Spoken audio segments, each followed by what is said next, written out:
Milé deti, vítajte na dnešnom nedeľnom zrnku. Dnes máme nedeľu a zároveň veľmi krásny sviatok. Sviatok Sedembolestnej Panny Márie, patronky Slovenska. Boli ste už niekedy v Šaštine? V Šaštine sa nachádza prekrásna národná bazilika Panny Márie Sedembolestnej a v nej je takáto socha Panny Márie, ktorá drží v svojom náručí Pána Ježiša.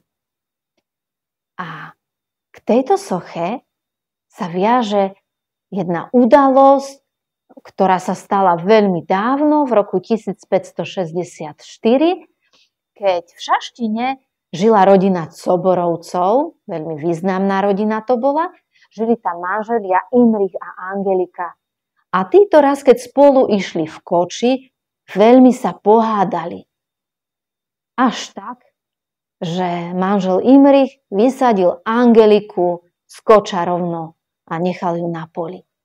A ona, keď tam tak stála, tak sa začala modliť a prosila Pannu Máriu, aby jej dala silu.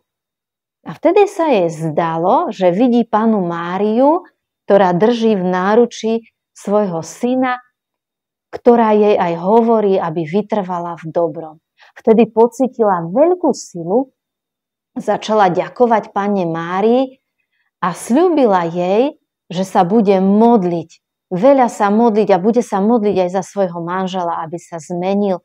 A keď sa zmení, tak na tom mieste dá postaviť sochu Panny Márie. A v tejto síle taká posilnená sa vybrala pešo domov. Ale cestou náspäť stretla kočiar so svojím manželom, ktorému to nedalo a niečo ho nútilo, aby sa vrátil naspäť a aby sa spolu zmierili. A tak Angelika odpustila svojmu manželovi a keď on počul, aký sľub dala Panne Márii, tak spolu dali zhotoviť takúto sochu, aby aj ostatní ľudia mohli prichádzať na to miesto a mohli prosiť Pannu Máriu o silu. A dnes na tomto mieste stojí bazilika Panny Márie Sedembolestnej a dodnes ľudia prichádzajú a prosia Pannu Máriu. Prosia ju, aby im dala silu aj v ich bolestiach, v ich trápeniach, ich starostiach. Pretože Panna Mária, keď ju voláme Sedembolestná, znamená to, že bola plná bolesti. To číslo 7 znamená plnosť. A Panna Mária tých bolestí zažila vo svojom živote niekoľko. Aj keď priniesla Ježiša do chrámu, Simeon jej povedal, že jej srdce prenikne meč bolesti. Potom, keď musela utekať do Egypta s Pánom Ježišom, keď bol ešte maličký pred kráľom Herodesom. Potom, keď sa Pán Ježiš stratil ako 12-ročný v chrámu. Neskôr mala bolesť v srdci, keď ho videla, ako nesie kríž na krížovej ceste. Velikánsku bolesť prežívala, keď ho videla ukrižovaného, keď zomrel na kríži, keď jeho telo položili do jej náručia a napokon, keď ho pochovali. A Panna Mária, keďže pretrpela takéto veľké bolesti, vie pochopiť aj bolesti nás ľudí. A preto my ju môžeme prosiť, aby nám pomáhala v týchto našich bolestiach.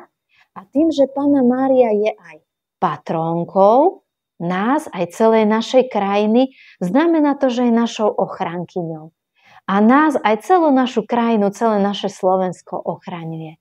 A tak, milé deti, tento týždeň môžete aj vy, aj celý čas, nielen tento týždeň, Pannu Máriu, našu ochrankyňu, prosiť, aby nám pomáhala v našich starostiach, bolestiach, aby nám vyprosila veľkú silu a pomoc u Pána Ježiša.